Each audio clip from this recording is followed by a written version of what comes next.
Welcome back, developers. Let's jump right into today's explainer. We are taking on day 17, and we're going to completely master the fundamental building block of modern, futuristic Android UI, the Recycle View.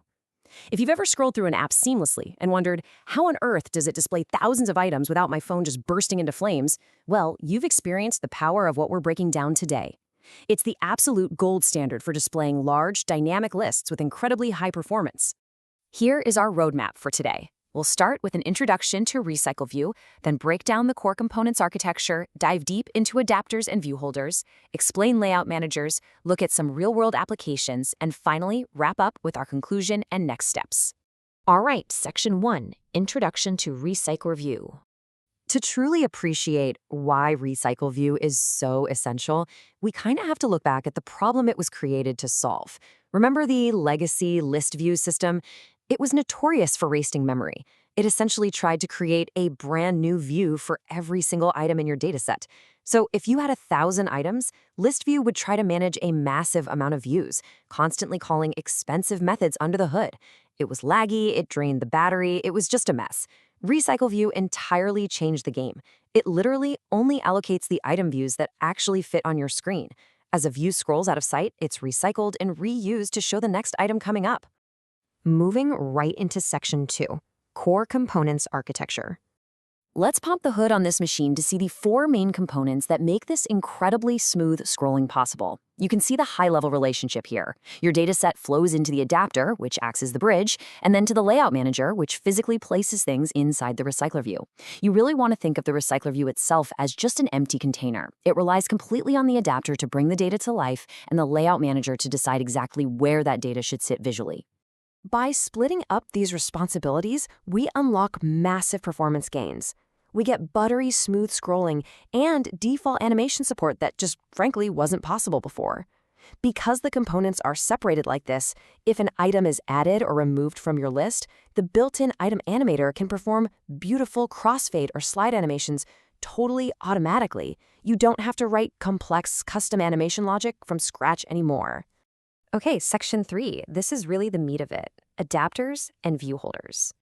The crucial point for us developers is understanding exactly how the adapter and the view holder communicate to save your phone's CPU cycles. Think of the adapter as your central dispatcher. It takes your raw arrays or database entries and wraps them into visual components. It evaluates your dataset and determines exactly how each specific piece of information should map to the text fields, the images, and the buttons in your user interface. Now, to visualize the view holder, I love using this restaurant analogy. Imagine a restaurant that reuses its plates for new burgers instead of buying brand new plates for every single customer. It sounds obvious, right? But that drastically cuts down on the expensive process of finding and inflating views. The view holder simply stores the view references, so the app doesn't have to keep searching the view hierarchy over and over. This simple pattern is exactly what makes the scrolling feel so flawless. Watch how this data actually flows. It's like a highly efficient assembly line. As an item scrolls off screen, it goes into a scrap heap, transitions into a recycle pool where it becomes what we call a dirty view, and is finally handed back to the adapter to be rebound with fresh data.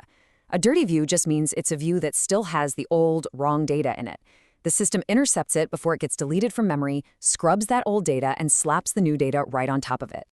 To actually make this loop happen in code, the adapter forces us to override 3 specific methods. We have to get the total item count, create the view holder once, and then rapidly bind new data to it as the user scrolls. So you have getItemCount, which tells the system how large the list is. Then, onCreateViewHolder inflates the layout just a handful of times to fill the initial screen. And finally, onBindViewHolder. This is the true workhorse. It fires rapidly, again and again, every single time a new item approaches the edge of your screen. Because that onBindViewHolder method fires constantly during scrolling, you absolutely must keep it lightweight. Avoid nested views, and definitely use libraries like Glide or Picasso to handle heavy image loading off the main thread. If you do complex math or heavy lifting inside onBindViewHolder, your app will stutter, guaranteed. Also, a quick pro tip. If your items have fixed dimensions, using setHasFixedSize true tells the Recycler View it doesn't need to recalculate the bounds of the list every single time something changes. That alone saves tremendous processing time. Speaking of performance, you should completely avoid using notify dataset changed for updates.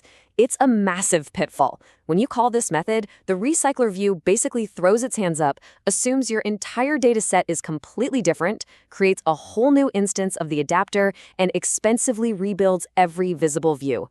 It is a highly time-consuming brute force operation. Instead of doing that, Android gives us diffutil.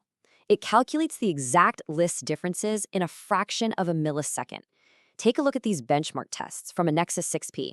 Rather than refreshing everything, diffutil uses a smart algorithm to figure out exactly what was added, moved, or deleted. Processing 1,000 items with 50 modifications took an average of just 4.67 milliseconds. It allows you to trigger highly efficient targeted updates automatically. All right, let's look at Section 4, Layout Managers Explained. Once your adapter has built out those data burgers we talked about, it hands them completely off to the Layout Manager. The Layout Manager handles the geometry. It completely dictates the visual structure of your list. And what's brilliant about this separation is that it makes it incredibly easy to completely change your app's UI without ever touching the adapter code again. With just a single line of code, you can swap between a vertical feed, a uniform photo grid, or an uneven staggered grid.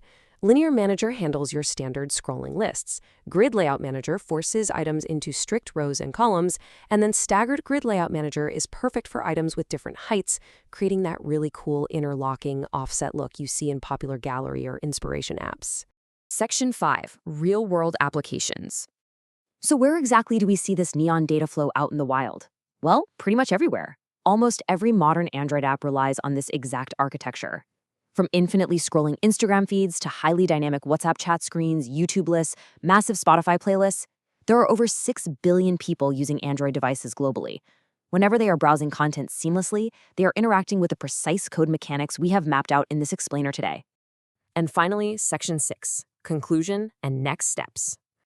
We have covered a massive amount of architectural ground today. You now understand the deep internal mechanics of the adapter and the ViewHolder, you know how the Layout Manager commands the screen geometry, and how diffutil acts like a cheat code to optimize your app's performance. Knowing all this theory gives you a massive advantage, but theory is just the beginning.